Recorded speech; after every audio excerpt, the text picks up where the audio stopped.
Today I'm going to be talking about a different band, Steely Dan. So Steely Dan is an American rock and jazz fusion band who formed in 1972 with Walter Becker on guitar, bass, Mac and vocals. And he plays two instruments. And Donald F-E-G-E-N, I don't know how to pronounce that, keyboards, lead vocals, and guitarist Denny Diaz and Jeff Skunk Baxter, two guitar players there, which Jeff Baxter later on, people, if you've seen album reviews that I've done of the Doobie Brothers, haven't yet, check those out. So I've done the first 8 albums from their debut album all the way up to minute by minute album reviews of the Doobie Brothers. So if you haven't seen those yet and you're a fan of that band, make sure to check that out. But yeah, later on he would play with the Doobie Brothers in that. So later on,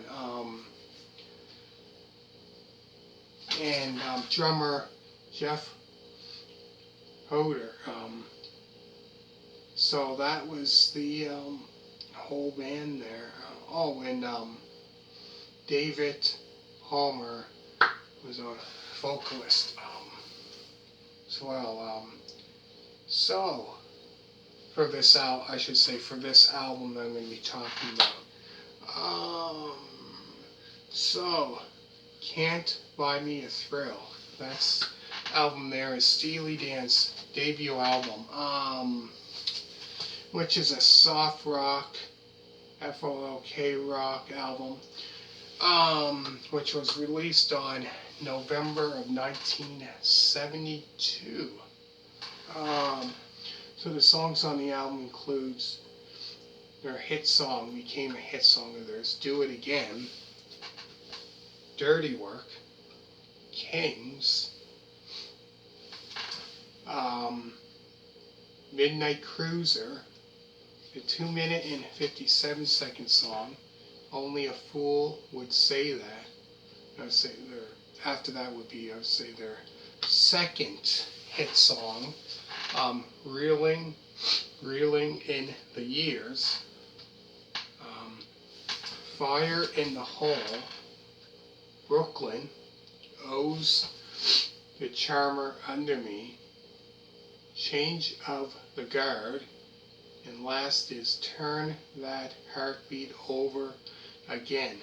Like I said, off this album here, this whole album, honestly, this whole album itself, I have to say, is a great album. Really good. Great album for a debut album. Really good. Definitely can hear that kind of jazzy style to it, as well as the rock as well. A mixture between, the rock and the jazz fusion as well. Really good, a mixture between the two. But yeah, they had a video, I think 2 videos, Reeling in the Years, which they performed that at the Midnight Special, I think in 1973. And Do It Again, I believe they performed that also there. Those first 2 hits off their debut album. So it didn't take them long, really. They formed in 72, and the first album came out in, that's crazy. Late 72, that's crazy that, it came out later that year, late that year. The same year they formed. That's just craziness. But what a great band. What a great band. For sure. But yeah, like I said, Jeff Baxter, later on,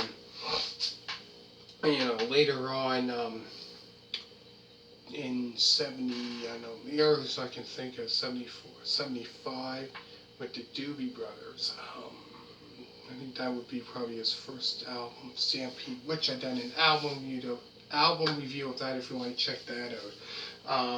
But yeah, you know, later on played with the Doobie Brothers, for sure.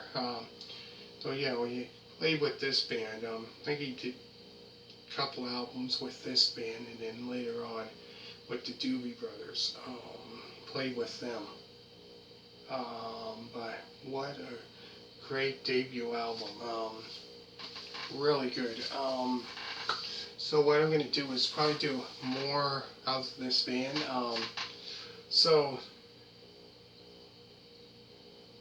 we're gonna do 5 more album reviews of this band. So they had only 6. Well, 6. I have 6 out. I should say I have 6 albums of theirs from. They had 6 out from 1972 to 1977. Those are all the albums that I do have of theirs. They had other albums out after that. I don't have any album of those albums, I should say. So I'm just going to do the ones that I do have. So people are wondering why I didn't do this one or that one or whatever. That's the reason why. It's because of that. Don't have them, so it's kind of hard to really, you know, if you don't have the album, you know what I mean? It's hard not to. So I'll go through the songs again on this album. So the songs on the album includes Do It Again, Dirty Work, Kings, Midnite Cruiser, 2-minute and 57-second song, Only a Fool Would Say That. Would say this would be their second hit song, Reeling in the Years, Fire in the Hole, Brooklyn Owes the Charmer Under Me, Change of the Guard, and last is Turn That Heartbeat Over Again. And yeah, so like there's a performance of them performing Reeling in the Years and Do It Again. I believe they performed those 2 songs, if I'm not mistaken. I think in 1973 on the Midnite Special, if I'm not mistaken. Those 2 songs they performed there at the Midnite Special. Pretty sure. 2 great songs. You gotta definitely gotta see. Definitely got to see those 2 performances off the Midnite Special. Reeling in the Years, you definitely need to check that at the Midnite, that video that they performed at the Midnite Special, as well as Do It Again. If you haven't seen it yet, maybe you did, I don't know. But great songs. Anyways, so yeah, I hope you really enjoyed the first album review of this band that I'm doing. So hit a thumbs up, make sure to subscribe, and thank you very much for watching and subscribing, and bye.